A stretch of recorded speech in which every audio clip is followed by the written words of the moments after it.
Ici, c'est notre reine qui est ici, donc on lui a mis une petite identification pour pouvoir la reconnaître. Ici, donc on voit bien aussi les différents pollens et elles ont fait ici une petite poche de gelée royale. Donc la gelée royale, elle leur sert pour nourrir les larves et surtout pour nourrir quand elles veulent faire une nouvelle reine.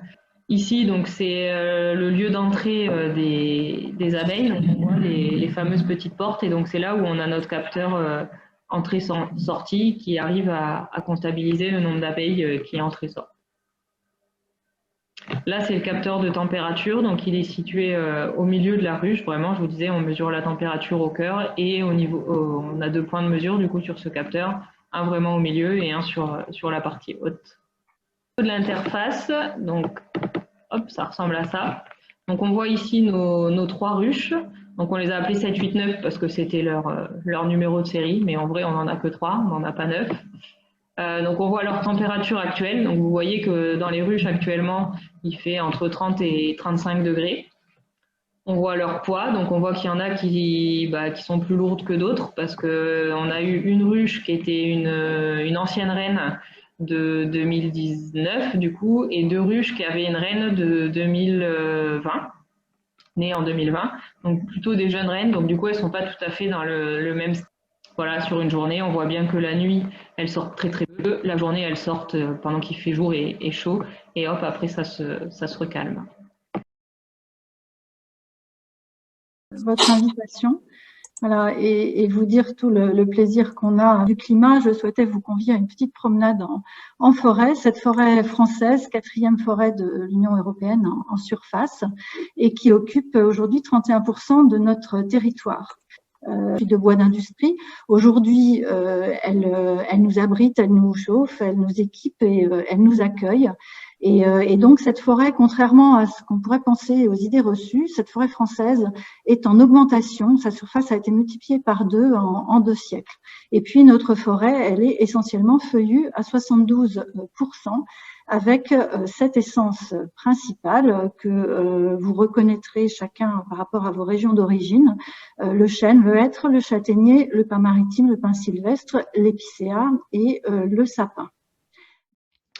La biodiversité fait partie intégrante de la gestion multifonctionnelle des forêts qui relève du régime forestier.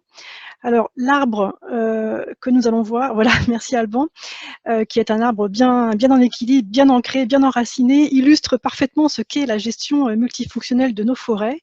C'est une gestion qui permet à la forêt de produire du bois, donc qui est illustré en bas à droite par le débardeur, par le bûcheron qui coupe des arbres.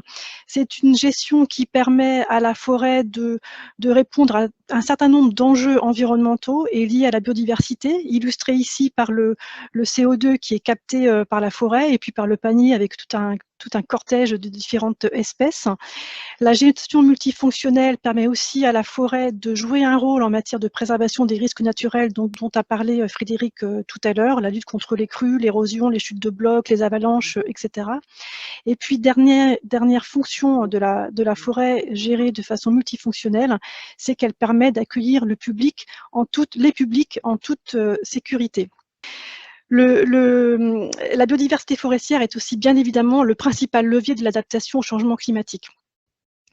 Essence diversifiée dans un contexte d'incertitude, en fait. Il faut bien le dire que le climat va changer, il change déjà, on aura des températures plus chaudes, des étés secs, etc. Mais il y a quand même pas mal d'incertitudes.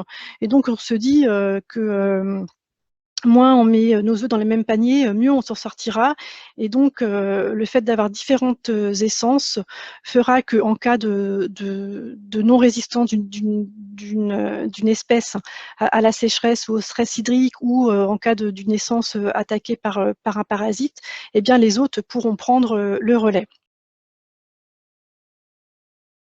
Il faut savoir que ce plastique qui au début avait été inventé dans les années 60 représentait 15 millions à peu près de tonnes par an. C'est vu augmenter à 311 millions de tonnes par an en 2014, donc on a eu une augmentation x 20 en 50 ans. Et puis depuis ces dernières années, donc depuis environ 15 ans, pas plus que ça, enfin pardon, depuis 10-15 ans à peu près, on a eu une augmentation extrêmement importante en fait de ces plastiques, finalement très récente, pour des usages justement qu'on va évoquer aujourd'hui.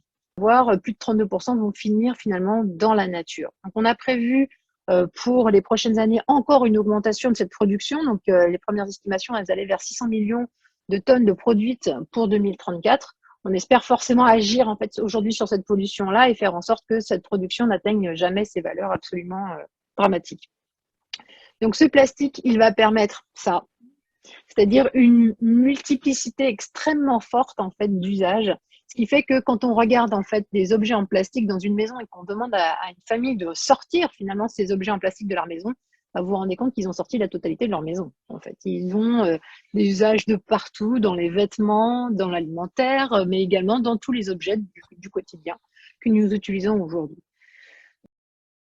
Là, en 2014, 33 ans après, je constate cette pollution des plastiques par les océans.